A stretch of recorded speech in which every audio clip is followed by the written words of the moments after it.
오늘 우리에게 주시는 하나님 말씀은 사무엘상 18장 6절에서 16절까지의 말씀입니다.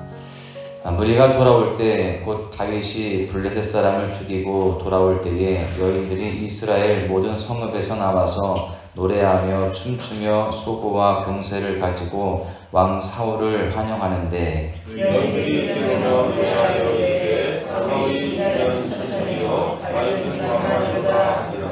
사울이 그 말에 불쾌하여 심히 노하여 이르되 다윗에게는 만만을 돌리고 내게는 천천만 돌리니 그가 더 얻을 것이 나라 말고 무엇이냐 하고 그날로 사울이 다윗을 주목하였더라. 그 이튿날 하나님께서 부르시는 악령이 사울에게 힘있게 내리매 그가 집안에서 정신없이 떠들어대므로 다윗이 평일과 같이 손으로 수금을 타는데 그때에 사울의 손에 창이 있는지라. 그가 스스로 이르기를 내가 다윗을 떠내가리라 하고 사울이 그 창을 던졌으나 다윗이 그의 앞에서 도망하였더라. 여호와께서 사울을 떠나 다윗과 함께 계심으로 사울이 그를 두려워한지라.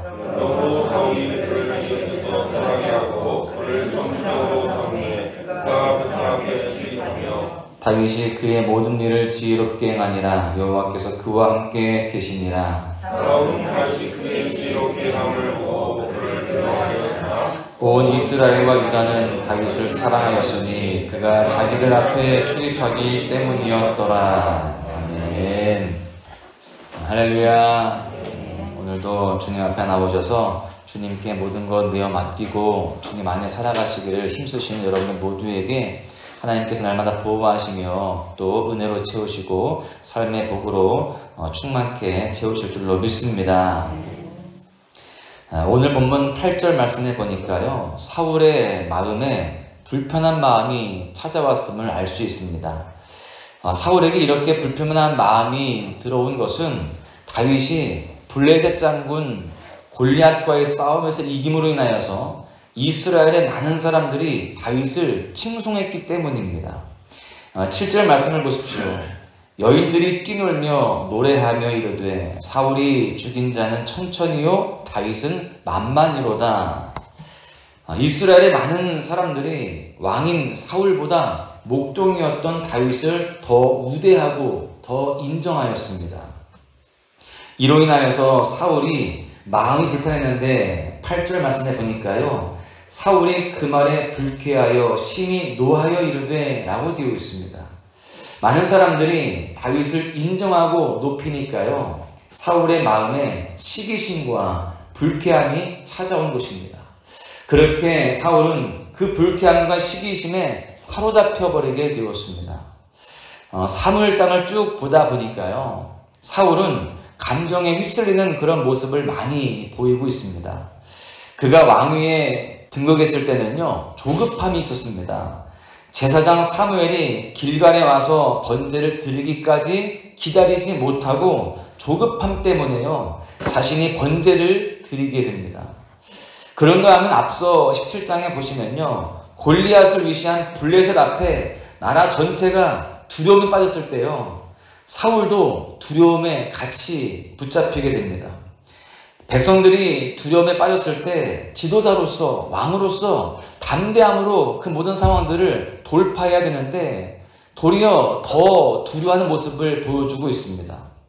한낱 목동에 불과했던 다윗이 이스라엘의 왕은 하나님이시라, 전쟁에서 직접 승리하시리라, 이렇게 용감하게 나가기까지 사울은 두려움에 붙잡혀 있었다라는 것입니다. 그런데 오늘 말씀해 보시면 사울은 또 시기심에 붙잡히는 것을 볼 수 있습니다. 백성들이 사울보다 다윗을 더 칭송하니까 그것이 심히 불쾌했고요, 노하였다라고 되어 있습니다. 지금까지 내용들을 보았을 때 다윗은 어떤 사람입니까?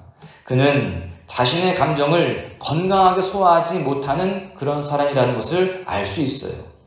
성경은 우리에게 말하기를요, 사단은 우는 사자와 같이 우리를 삼키려고 한다라고 말하고 있습니다. 죄가 문 앞에 엎드러져서 우리를 기다린다, 이렇게 말합니다. 여러분, 실제로 마귀는요, 극단적인 마귀의 어떤 형상으로 나타나서 우리의 삶을 허물지 않습니다. 무섭게 우리에게 갑자기 나타나가지고요, 우리의 인생을 위협하지 않는다는 거예요. 오히려 은밀하게 우리의 삶에 침투합니다. 조급함으로, 두려움으로, 시기심으로, 음란함으로, 세상의 갖가지 죄악의 요소들로 은밀하게 우리의 삶에 찾아와서 우리를 허문다라는 것입니다. 여러분, 말씀을 보시면 사울이요, 성령을 받지 못한 것이 아닙니다. 사무엘상 10장 10절을 보시면 그들이 산에 이를 때에 선지자의 무리가 그를 영접하고 하나님의 영이 사울에게 크게 임함으로 그가 그들 중에서 예언을 하니, 여러분, 그가 성령을 받았다라고 되어 있습니다. 또 사무엘상 11장 6절에 보시면 사울이 이 말을 들을 때에 하나님의 영에게 크게 감동되네, 하나님의 영에 크게 감동되었다는 것입니다. 그런데 그런 그에게 마귀가 역사했다라는 것입니다. 여러분, 그렇습니다. 성령을 받았다고 마귀의 역사가 없는 것은 아닙니다. 오히려 그런 사람들에게 더 마귀가 공격하고 무너뜨리려고 하는 것입니다. 여러분, 성령을 받았다고 해서 평생 그 마음에 조급함이나 두려움이나 시기가 찾아오지 않는 것이 아니라는 거예요. 오히려 우리의 마음과 감정을 더 흔들려고 마귀는 그렇게 타겟으로 삼아서 은밀하게 다가오고 공격한다라는 것입니다. 여러분, 그런데 이렇게 내가 해결할 수 없는 그런 사단의 공격으로 인하여서 감정들이 흔들리려고 할 때, 그때 우리는요, 더욱더 하나님 앞에 나아가서 또다시 무릎을 꿇어야 되는 것입니다. 왜 우리가 이렇게 매일 새벽마다 나와서 기도하고 또 소망의 묵상을 통해서 주의 말씀으로 내 심령에 채우려고 합니까? 그렇게 매일 매 순간 주님께 의지하고 주님을 바라보지 아니하면 나도 모르게 그런 공격에 넘어지게 되는 것입니다. 그래서 나도 모르게 조급해지고 더 시기심이 나게 되고 또 두려워지기 때문이라는 것이죠. 우리는 내가 해결할 수 없는 감정들에 휩쓸리지 않도록 하나님을 더욱더 의지하고요, 계속해서 하나님의 은혜를 구해야 할 줄로 믿습니다. 여러분, 그런데 사울은 이렇게 마귀가 가져다주는 감정들을 성령의 방법으로 해결하지 못하고 그것에 붙들리는 삶이 되게 되었습니다. 오늘 우리는 이 말씀을 통해서 두 가지를 배울 수가 있습니다. 첫 번째는 사람이 아닌 하나님께 주목하라는 것입니다. 하나님의 사람은요, 사람들의 반응에 주목해서는 안 됩니다. 하나님께서 사울을 왕으로 세우실 때 백성들의 지지와 인기를 기반으로 세우신 것이 아니었습니다. 하나님께서 사울을 왕으로 세우시면요, 진리로 백성을 이끌고 하나님의 나라의 거룩한 백성으로 하나님의 나라의 삶을 감당하는 자들로 세우기 위함이 목적이었습니다. 백성들의 지지와 인기에 주목하라고 세운 것이 아니었다라는 것입니다. 여러분, 그렇다면 왜 사람들의 반응에 주목해서는 안 될까요? 사람들의 마음은요, 언제든지 쉽게 흔들리고 변할 수 있기 때문에 그렇습니다. 여러분, 언젠가 나를 그렇게 환호하고 나를 인정해 주다가도요, 어느 순간 나에게 적이 되어서 돌아올 수도 있는 모습들이 바로 사람입니다. 요한복음 2장 24절에 보시면 예수는 그의 몸을 그들에게 의탁하지 아니하셨으니 이는 친히 모든 사람을 아심이요. 예수님은 사람들의 반응에 일희일비하지 않으셨습니다. 사람들의 마음은 조속으로 바뀝니다. 언제든지 수시로 변하고 또 흔들린다라는 것입니다. 그것을 알으셨기 때문에 사람들의 그 환호와 사람들의 인정에 자신을 의탁하지 않으셨다라고 말씀하고 있는 것입니다. 사람들이 어떤 반응을 보이든지 그것의 삶의 근거를 두지 않고 하나님이 원하시는 일에 하나님의 인정을 바라고 하나님의 그 모든 계획들을 따라서 묵묵하게 주의 일들을 감당했다라는 것입니다. 여러분, 우리는 사람을 의지하고 또 사람의 그 인정을 바라는 것이 아니라 하나님을 의지하고 하나님의 칭찬을 기대하며 나아갈 수 있는 우리 모두가 되어야 할 것입니다. 시편 16편 8절을 보십시오. 내가 여호와를 항상 내 앞에 모심이요 그가 나의 오른쪽에 계심으로 내가 흔들리지 아니하리로다. 여호와를 항상 모시고 살아가야 된다라는 것을 말씀합니다. 우리 인간은 하나님이 보이지 않으면 어느 순간 사람들이 보이게 됩니다. 사람들의 반응에 우리가 휩쓸리게 되는 것이죠. 그렇게 사랑이 보이고 사람들의 반응이 보이게 되면 우리는 영적으로 넘어지게 되는 것입니다. 그래서 우리는 믿음 가운데 항상 하나님을 모시고 하나님을 주목하며 살아가야 되는 것입니다.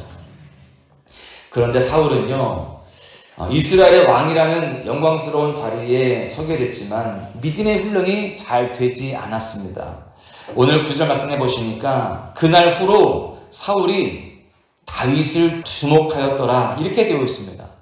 사울이 주목은 했는데 하나님이 아니라 사람을 주목합니다. 다윗을 주목하게 돼요. 하나님을 의식하는 것이 아니라 사람을 의식하게 되었습니다. 그래서 그가 넘어지게 되는 것입니다. 아무리 좋은 자리, 아무리 높은 자리에 있다 할지라도 믿음이 없으니까 이렇게 넘어지게 되는 것입니다. 여러분, 어떤 상황에서든 어떤 사람 앞에서든 하나님을 항상 모시고 하나님께 주목할 수 있기를 축복합니다. 그래야 넘어지지 않을 수 있는 것입니다. 두 번째는 하나님의 일하심을 신뢰하라는 것입니다.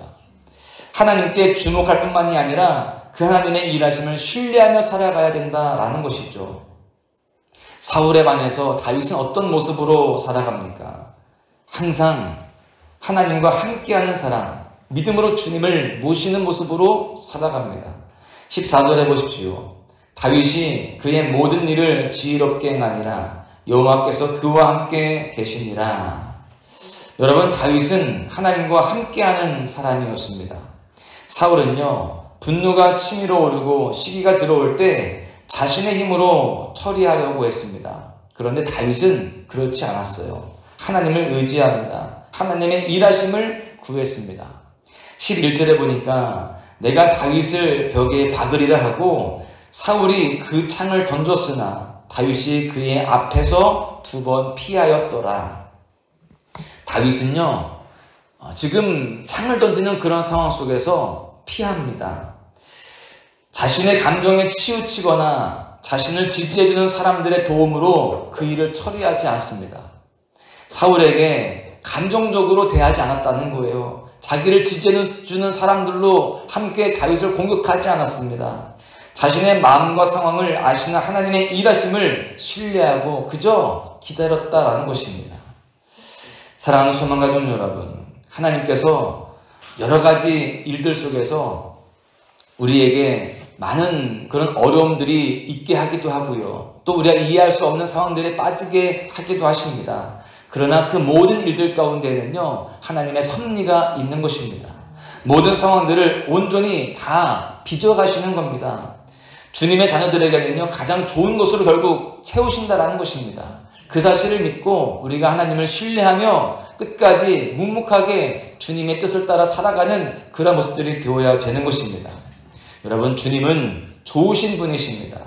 그 하나님의 응답을 기다리며 하나님의 뜻을 구하며 살아가는 그런 모습들이 되어질 때에 하나님께서 결국 합력하여 선을 이루시며 가장 좋은 것들로 우리에게 허락하실 줄로 믿습니다. 결론의 말씀을 드립니다. 오늘 본문을 통해서 알 수 있는 것은 2가지였어요. 첫 번째는 믿음의 사람은 사람들과 사람들의 반응에 휩쓸리는 것이 아니라 항상 하나님이 보여야 되고요. 또 하나님만 의지하는 모습들이 되어야 된다라는 것입니다.